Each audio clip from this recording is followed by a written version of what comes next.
अस्सलाम वालेकुम व्यूअर्स, मैं हूं समीना पाशा। उम्मीद है आप लोग खैरियत से होंगे। व्यूअर्स, कुछ अहम खबरें और अपडेट्स लेकर इस व्लॉग में आपके सामने हाजिर हैं जनाब। सबसे पहले तो आपको बताऊंगी कि मैं कहाँ गायब थी और क्यों आप लोगों के साथ इंटरेक्ट नहीं हो पाया। आप लोगों ने बहुत फ़िक्रमंदी का बहुत ज़्यादा इजहार किया, उसके लिए बहुत शुक्रिया। आप लोग इतना कंसर्न होते हैं और यही मेरी बेसिकली एक इस वक्त हौसले और हिम्मत की वजह भी है कि आप लोग बहुत ज़्यादा ख्याल रखते हैं और एक फ़ैमिली की तरह है बिल्कुल मेरे लिए। तो आप सबका बहुत शुक्रिया। फिर 2-3 कुछ आम इवेंट्स हुए हैं जो इन 2-3 दिनों में, तो उसके ऊपर थोड़ी सी ओवरऑल एक बात कर लेंगे। तो आपसे रिक्वेस्ट है कि चैनल को सब्सक्राइब कर लें अगर अभी तक सब्सक्राइब नहीं किया। तो सबसे पहले जी, आप सबको बहुत बहुत ईद मुबारक, जो अभी तक गुजार रहे हैं और जिनकी गुजर चुकी है उनको गुज़श्ता ईद मुबारक।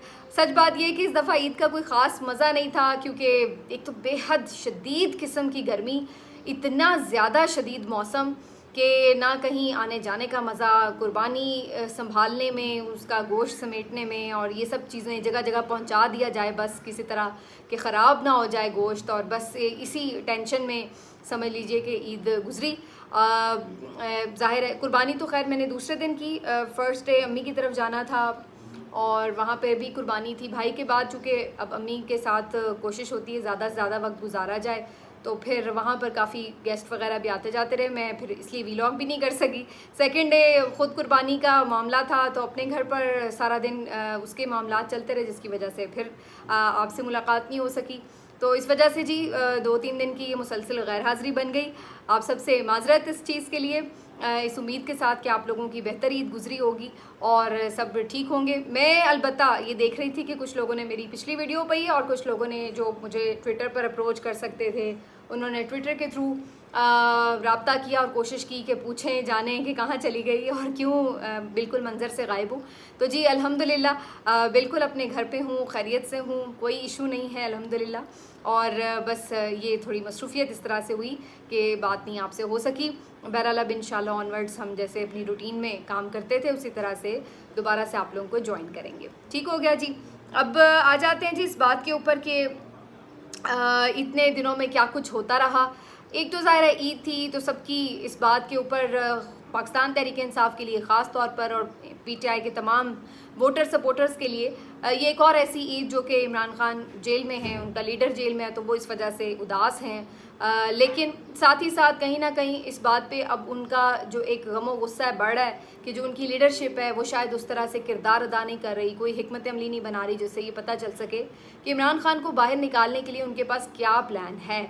और हमने देखा कि चांद रात को भी सिमाबिया ताहिर साहिबा वहाँ पहुँची हैं डयाला जेल के बाहर, कुछ कारकुनान भी उनके साथ थे, वहाँ जाके उन्होंने नारेबाजी वगैरह की। बाद में कारकुनान को गिरफ़्तार कर लिया गया, सिमाबिया ताहिर साहिबा पे भी मुकदमात बना दिए गए, और फिर वही बात है कि अब वही जो एक रूटीन का मामला हो चुका है पीटीआई वालों के लिए कि कोई भी एहतजाज होता है उसके फ़ौरन बाद फिर उन्हें कोई मुकदमा ही भुगतना पड़ता है। तो यही सूरत हाल में सिमाबिया साहिबा के लिए नज़र आई। लेकिन ये ज़रूर बात देखने में आती है कि फिर क्या सिर्फ सिमाबिया ताहिर साहिबा ही एक ऐसी दलेर खातून है कि जो डयाला जेल के बाहर भी पहुंच जाएं सिर्फ चंद कारकुनान के हमरा।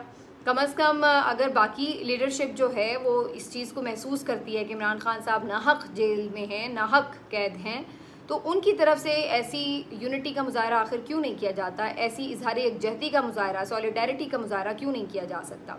बल्कि कुछ लोग तो ये भी खबर दे रहे थे कि शायद प्लान यही था, सब ने मिल के ये प्लान किया था कि इस तरह से कुछ ईद के दिन या ईद से एक दिन पहले किया जाएगा इजहार यकजहती, लेकिन उसके बाद सिर्फ सिमाबिया ताहिर साहिबा पहुंची बंदे लेकर, बाकी और कोई नहीं कहीं पहुंचा। तो समहाउ और द अदर ऐसे जैसे कि लोग यूज़ टू कर दिए जाएं कि चलो जी बस ये एक आपके लिए यूज़ टू हो जाता है ना, जैसे आप आदत हो जाती है कि जी इमरान खान जेल में है तो आप इस चीज़ को एक्सेप्ट कर लें। तो क्या ऐसा ही अब है? इसमें बड़ी इंटरेस्टिंग किस्म की चीज़ें हैं जो इस ईद पे इवेंट्स हुए हैं उससे हमें अनवील होती हुई नज़र आ रही हैं। और उनमें एक ये भी है कि जिस तरह से शेख रशीद अहमद साहब का एक इंटरव्यू जो है, बल्कि एक क्या उनके 22 इंटरव्यू जो हैं वो मुख्तलिफ़ चैनल्स पर चले। अच्छा, अभी तक अगर आप नोटिस करें तो जो लोग भी, चाहे वो सहाफ़ियों में से हो, चाहे वो पीटीआई लीडरान में से हो, कोई भी ऐसा बंदा जो लापता हुआ है और उसके बाद वो मंजर आम पर आया है, तो अभी तक भी वो उस तरह से अपनी डिटेल स्टोरी आके नहीं बताता इनसाइड कि वो कहाँ रहा, कैसा रहा, उसके हालात कैसे थे, कौन लोग थे जो ज़िम्मेदार थे, और क्या उससे मुतालबात थे, किस तरीके से उसको फिर छोड़ा गया। तो ये सारी स्टोरीज़ जो हैं वो अभी तक अनटोल्ड हैं, किसी को नहीं मालूम है कि उनके साथ क्या बीता। ये बात अलग है कि सबको मालूम है कि वो कहाँ थे और क्यों थे, किसके पास थे, लेकिन जाहिर है कि उनके मुंह से अभी तक कोई स्टोरी खुद से नहीं बताई गई। और ये एक बड़ी दिलचस्प बात है कि एक तो हर जो लापता होने वाला आदमी है वो खुद या तो इस खौफ की वजह से कि दोबारा से उसको लापता ना कर दिया जाए, और कुछ सियासी हिकमत अमली की वजह से बहुत से लोग इसलिए भी खामोश हैं, और कुछ इस वजह से भी खामोश है कि उन बेचारों से कोई फ़ोरम बुला के पूछ ही नहीं रहा कि भाई आप थे कहाँ, आपके साथ क्या बीती। कोई इतनी हिम्मत तो करे ना। जैसे इमरान रियाज भाई, वो तो कह रहे थे कि गाजी फाइज साहब बुलाएं मुझे अदालत, तो फिर मैं वहाँ जाके बताऊँगा कि भाई क्या हुआ, किस तरह से हालात थे, कहाँ था मैं, क्यों था। तो बहुत से लोग खुद हिम्मत नहीं कर पा रहे, और जो कर पा सकते हैं उनको कोई हिम्मत करके बुला नहीं रहा है कि उनसे पूछ ले। तो इस तरह की स्टोरीज़ हैं। तो अब सूरत हाल ये है कि शेख रशीद अहमद साहब अचानक से मंजर आम पर नमूदार होते हैं। अभी तक वो भी बड़ा मोहतात खेल रहे थे, वो पेशियों पे आते जाते थोड़ी बहुत एक आध लाइन में कोई बात कर देते थे मौजूदा सियासी हालात के ऊपर, मईशत के हालात के ऊपर, इस तरह से कोई जेनेरिक सा स्टेटमेंट दे दिया, दैट्स इट। लेकिन उस तरीके से उन्होंने अभी तक अपने तरफ की कोई स्टोरी नहीं सुनाई थी। फवाद चौधरी साहब भी यही आपको नज़र आ रहा है उनका एटीट्यूड, कि वो आते हैं मुल्क की हालात पे बात करते हैं, लेकिन वो तो खैर लापता नहीं हुए, जेल में रहे, लेकिन बहुत ज़्यादा डीप अभी बात तो वो नहीं कर रहे कि क्यों है, कैसा रहा, क्या हुआ, क्या कुछ जेल के दौरान हुआ। तो शेख रशीद साहब जो हैं वो अब फर्स्ट टाइम इस तरह से अपीयर हुए हैं कि वो अपनी स्टोरी बता रहे हैं। अभी भी मैं समझती हूँ कि बहुत वो 100% खुल के तो नहीं बता रहे, लेकिन फिर भी बहुत हद तक मतलब काफ़ी सब कुछ उन्होंने बताया है। और उससे ज़्यादा जो इंटरेस्टिंग बात और हैरत अंगेज़ भी वो ये है कि वो ऑन एयर चला भी है, ठीक है ना। मुख्तलिफ़ चैनल्स ने उनके लिए हैं इंटरव्यूज़ और ऑन एयर किए हैं ईद पे एक साथ। तो शेख साहब की लोग जो सियासत जानते हैं उनको पता है कि शेख साहब अगर ख़ामोश थे तो किसी वजह से ख़ामोश थे, और अगर वो बोले हैं तो किसी वजह से ही बोले हैं।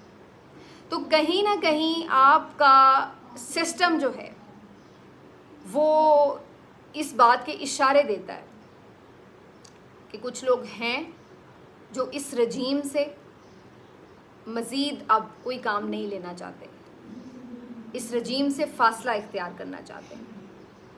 और कहीं ना कहीं कुछ ऐसे लोग भी मौजूद हैं जो चाहे अवाम की एक ख्वाहिश का एहतराम करते हुए, और या फिर आप यूँ कह लें कि जो बैरूनी दुनिया ने पैगाम दिया उसको समझते हुए, उसकी सेंसिटिविटी का अंदाज़ा लगाते हुए, उसका इदराक करते हुए वो इस नतीजे पे पहुंच रहे हैं कि अब ये खेल ज़्यादा देर नहीं खेला जा सकता। तो अब हमें इमरान पसंद हो या ना हो, हमें इस सारे घन चक्कर में से अगर निकलना है, क्योंकि ख़ुद भी फंस गए ना बहुत से लोग, तो ख़ुद भी फंसे हुए हैं, इदारे भी फंसे हुए हैं, मईशत भी फंसी हुई है, मुल्क भी फंसा हुआ है। तो इससे अगर निकलना है आपने, तो कहीं ना कहीं तो ये लोग भी तो रियलाइज़ कर रहे हैं ना कि फिर इसका रास्ता तो एक ही तरफ है, वो तो वो छोटा सा सेल जिसकी तस्वीर आपने देखी है उसी तरफ रास्ता है भाई। तो ये जो आपको शेख रशीद के इंटरव्यू नज़र आ रहे हैं, ये आपको क्या लगता है कि जी बड़े आज़ाद मीडिया है कि वो किसी का भी इंटरव्यू चला देगा और वो चल जाएगा और किसी को फिर कुछ कहा नहीं जाएगा? नहीं जनाब, इतना सादा नहीं है हमारे मुल्क में मामला। समझने वाले समझते हैं कि एक डिवीज़न हमें नज़र आ रही है सिस्टम के अंदर, और ये उसी का शाखसाना है कि अब आपको ये आवाज़ें उठती नज़र आ रही हैं।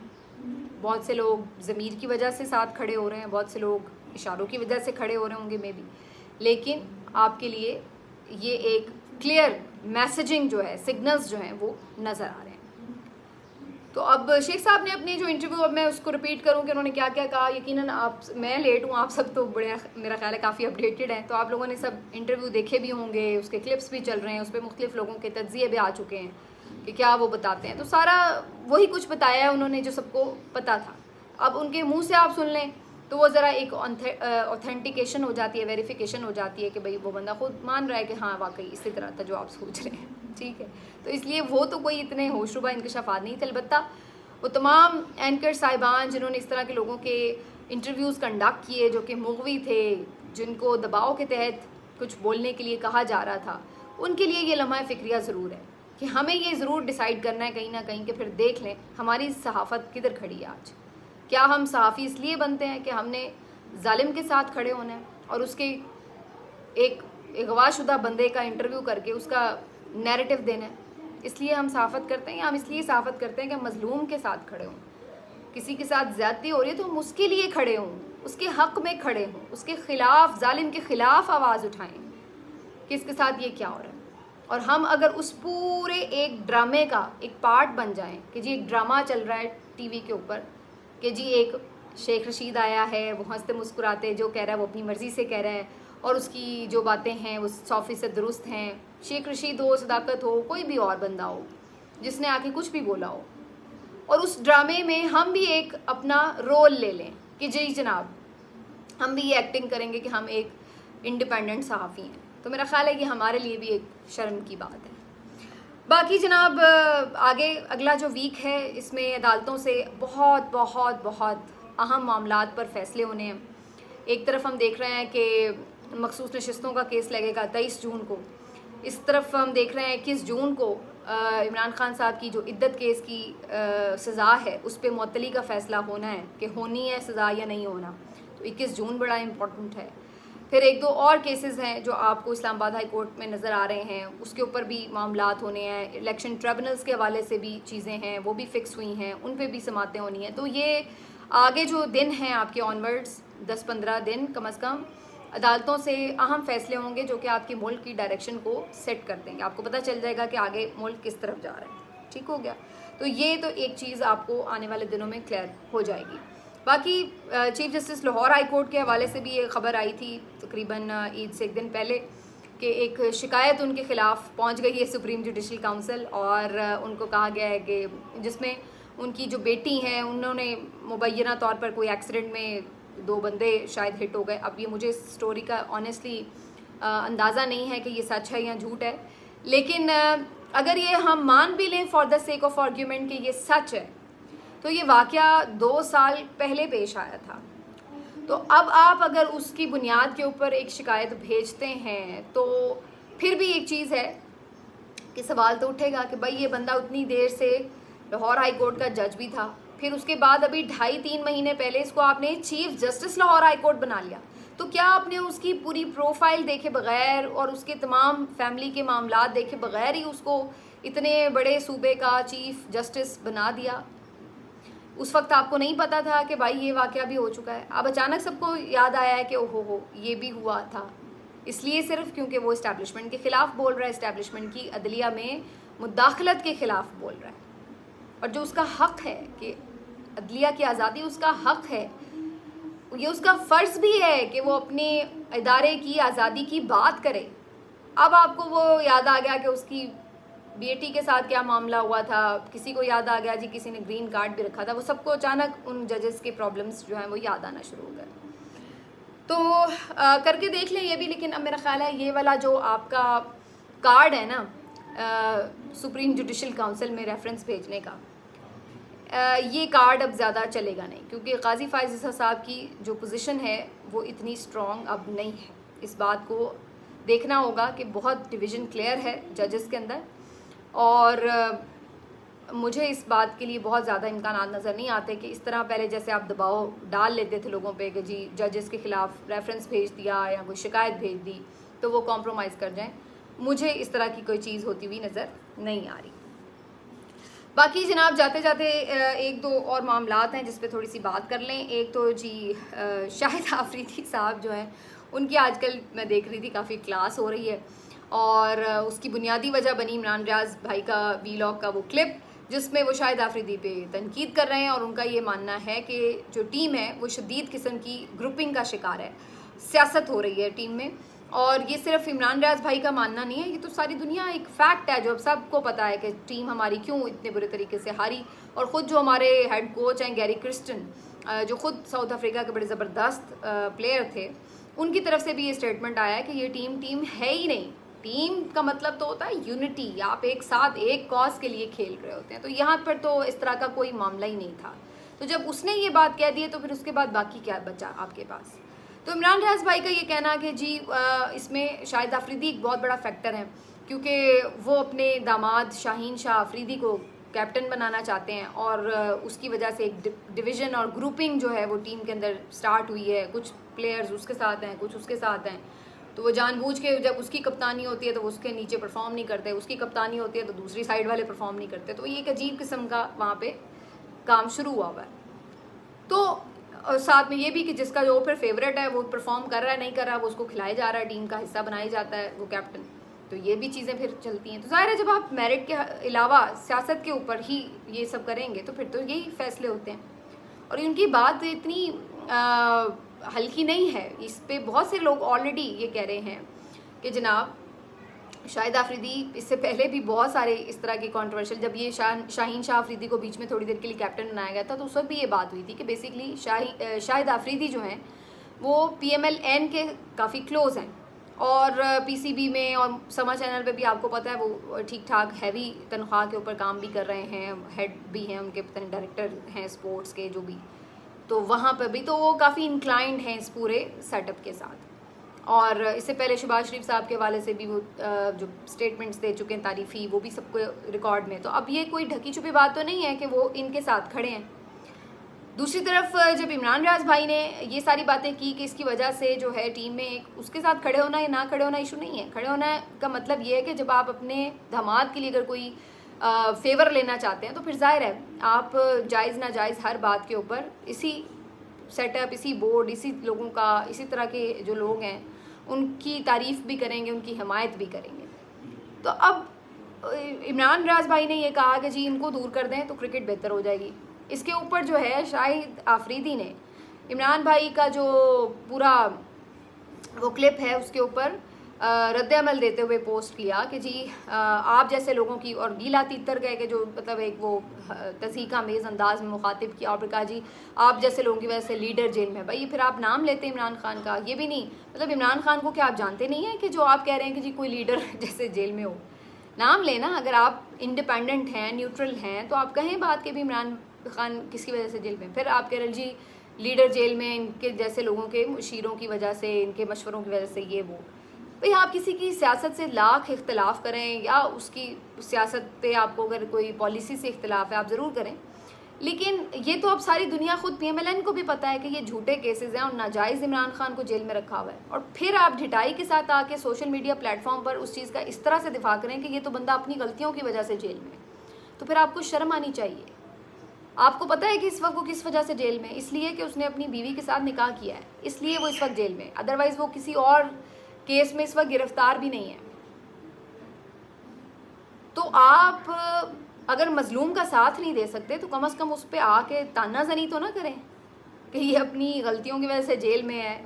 उसका एक स्टांस है, वो उसके ऊपर खड़ा है, उसका एक मौक़िफ़ है, वो उसकी वजह से उसकी कीमत चुका रहा है, वो जेल में है, और आप उसके ऊपर आके तानाजनी कर रहे हैं और उसको भी ताना मार रहे हैं। और जो इमरान रियाज भाई बात कर रहे हैं उस पर भी ताना मार रहे हैं। अगर आपको कोई प्रॉब्लम थी कि इमरान रियाज ने आपके ऊपर कोई गलत इल्ज़ाम लगाया है कि आप कोई सियासत कर रहे हैं, ग्रुपिंग करवा रहे हैं, जो कुछ भी है, तो आप उसका जवाब देते कि भाई ऐसा है या ऐसा नहीं है, और आप सबूत, अगर आपको कोई ज़्यादा प्रॉब्लम थी आप कोई नोटिस भिजवा देते हैं, कुछ भी होता है। आप जिस तरीके से आके अपनी बात का जवाब देने के बजाय उल्टा उनके ऊपर अटैक, इमरान खान के ऊपर अटैक, और अजीबो गरीब तरीके से, और फिर आगे से लगा रहे हैं इल्ज़ाम कि जी आप यूट्यूबर हैं तो जी इसलिए कंटेंट नहीं है तो आप डॉलर कमाने के लिए। एक तो ये, जैसे मैंने शायद पिछली वीलॉग में ये बात भी की हुई थी कि ये आजकल बड़ा पेट लोगों का ताना बना हुआ है कि जी डॉलर कमाने के लिए आप कुछ भी कह रहे होते हैं। भाई अगर वो पैसे कमा रहा है तो आप नहीं कमा रहे शाहिद अफरीदी साहब? आप लोग पैसे कमाने के लिए क्या क्या नहीं करते भाई। आप लोगों ने कभी क्या पैसा नहीं कमाया? तो पैसा कमाना आपके लिए जायज़ है, दूसरे किसी के लिए नाजायज़ क्यों है? ये बात समझ नहीं आती।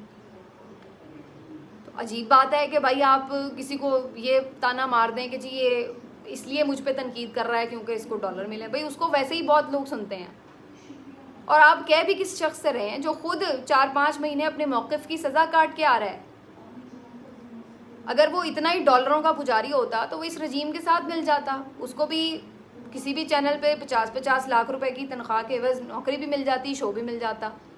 उसको ये पसंद है कि वो बार बार लापता हो जाए, उसको ये पसंद है कि वो बार बार गिरफ़्तार हो रहा है, उसको ये पसंद है कि वो बार बार आके अपने बीवी बच्चों से दूर हो रहा है, हज पे नहीं जा सक रहा, हर वक्त उसके पीछे पुलिस फिरती रहती है, कभी किसी केस में फजूल में गिरफ़्तार करने के लिए। तो ये सब वो भुगत रहा है किस लिए कि वो एक मौक़िफ़ पे खड़ा है। और आप बजाय इसके कि उसको ये कहें कि भाई ये बंदा भुगत रहा है, आप उसको उल्टा ये ताना मारे हैं कि ये तो बड़ी अय्याशी कर रहा है क्योंकि ये डॉलर्स कमा रहा है। डॉलर कमाने की बस इतनी तकलीफ़ कौन उठाता है भाई, ये मुझे कोई बता दे। तो इस कदर हल्की बात करना, और वो भी एक ऐसे शख्स की तरफ से जिसको कौम ने बड़ा प्यार दिया हो, तो ज़ाहिर है फिर तनकीद तो होनी थी। और फिर हमने देखा लोगों ने खूब उनकी क्लास ली, सब ने उनके एक स्कैंडल फिर निकाल के सामने ले आए कि जी आप बॉल भी चबाते हैं, आप ये भी करते हैं, आप उसको भी लड़ाया, आपने ये भी किया, आपने वो भी किया। फिर हर चीज़ फिर आपकी खुलती है। कोई परफॉर्मेंस का पोस्टमार्टम कर रहा है, कोई ये बता रहा है कितनी दफ़ा डक्स पे आउट हुए हैं, कोई ये हुआ है। तो फिर तसल्ली से, तबीयत से लोगों ने आपकी इज़्ज़त अफजाई की, और जो उसमें कोई थोड़ी बहुत कमी पेशी रह सकती थी वो नून लीगियों ने पूरी कर दी। अब आप कहेंगे वो कैसे? वो ऐसे जनाब के नून लीगियों ने अपने जो चेले चमचे और कुछ वो करीबी सहाफ़ी हैं उनको कह दिया कि जी जाओ जाके आफरीदी की जाके सपोर्ट करो, उसको डिफेंड करो जाके सोशल मीडिया। वो जैसे ही मैदान में आए ना, फिर तो सारों को और आग लग गई। उन्होंने कहा कि अच्छा आ गए भाई, बात तो इमरान खान या इमरान रियाज खान शाहिद आफरीदी की हो रही, नून लीग का तो कोई लेना देना ही नहीं है बीच में, वो क्यों कूद पड़े। बस फिर उसके बाद उन्हें तसल्ली हो गई कि भाई ठीक है, इसका मतलब ये सारे एक ही लाइन में है, लिहाजा रगड़ डालो। और फिर शाहिद आफरीदी साहब के साथ ये हुआ। तो बेसिकली आप जब इंसेन बनते हैं, जब आप लोगों के साथ जुल्म सितम होता देखकर, लोगों के साथ ज़्यादती होता देखकर, आइन और क़ानून की पामालियाँ होता देखकर, आप अगर सिर्फ अपने ओहदों से चिपके रहने के लिए हर जुल्म पर खामोश रहें, और ना सिर्फ ये कि खामोश रहें बल्कि उसका हिस्सा बन जाएं किसी न किसी तौर, तो फिर आप ये सोचें कि लोग आप इससे उसी तरह प्यार करें और आपको हीरो समझें, तो फिर ये मुमकिन नहीं है। आज के दौर में लाइन बड़ी क्लियर है कि आप लाइन के इस तरफ हैं या लाइन के उस तरफ हैं। माफ़ी उसको भी नहीं मिल रही जो बीच में दोनों तरफ विकेट के खेल रहा है। तो आप अगर ये सोच रहे हैं कि आप भी लोगों को बेवकूफ़ बना लेंगे और जनाब आप ये समझेंगे कि जी चूँकि आप बड़े स्टार रहे हैं तो आप लिहाजा कुछ भी कह लेंगे तो लोग आपकी हर बात डाइजेस्ट कर जाएंगे, तो ऐसा अब नहीं है। ये बदल चुका माहौल है और यहाँ पर सोशल मीडिया का दौर है, और आपको ये चीज़ देखनी पड़ेगी कि आप अगर लोगों में अपना इज़्ज़त, अपना मकाम चाहते हैं तो आपको चाहे उसकी बदले कोई माली नुकसान भी उठाना पड़े, लेकिन आपको सही पे सही जगह पे खड़े होना पड़ता है। और लास्टली मैं ये कह दूं कि कुछ लोग इस बात पे भी तनकीद कर रहे थे कि जी ये इमरान खान को रिप्लेस करना चाहते हैं उस तरह। मुझे नहीं पता, अगर कोई वो ऐसी किसी की सोच हो, सियासत करना उनका ज़रूर हक है। अगर वो किसी इमरान खान के ख़िलाफ़ सियासत करना चाहते हैं, उनकी मर्ज़ी है, ये उनको आइन हक देता है। इस बात पे हम तनकीद नहीं कर सकते कि जी वो अपनी पार्टी को बना रहे हैं, वो क्यों नहीं इमरान खान के साथ मिल जाते, वो उनकी चॉइस है। लेकिन बात वही आ जाती है कि अगर आप इमरान खान के ख़िलाफ़ खड़े हुए हैं तो फिर लगता ये है कि आप इस्टेब्लिशमेंट और इन तमाम जमातों के साथ खड़े हुए हैं। फिर आपको कहीं ना कहीं ये सब जो हो रहा है मुल्क में, इसका एक पार्ट ही समझा जाता है। तो बहरहाल ये कोई अच्छा टाइम नहीं है अगर आपको इसके लिए सोच रहे हैं कि आपको सियासत में लॉन्च होना है। फिर आपको ज़रा चीज़ों को नॉर्मलाइज होने देना चाहिए। अगर आप हक के साथ खड़े नहीं हो सकते, जुल्म के ख़िलाफ़ अभी बोल नहीं सकते, ताकतवर को ललकार नहीं सकते, तो फिर चुप करके ज़रा साइड पे बैठ जाएं थोड़ी देर, फिर ज़रा चीज़ें नॉर्मल हो जाने दें, फिर भले आप आ जाएँ अपने एजेंडे के साथ। जो भी अगर आपका कोई फलाह बहबूद का एजेंडा हो, बहुत अच्छी बात है, ज़रूर आएँ, फिर आप सियासत भी करें जिस तरह भी करनी है। कुछ चीज़ें और भी हैं, चलिए अब अगले वीलॉग में बात करेंगे। अपना ख्याल रखिए, अल्लाह हाफ़िज़।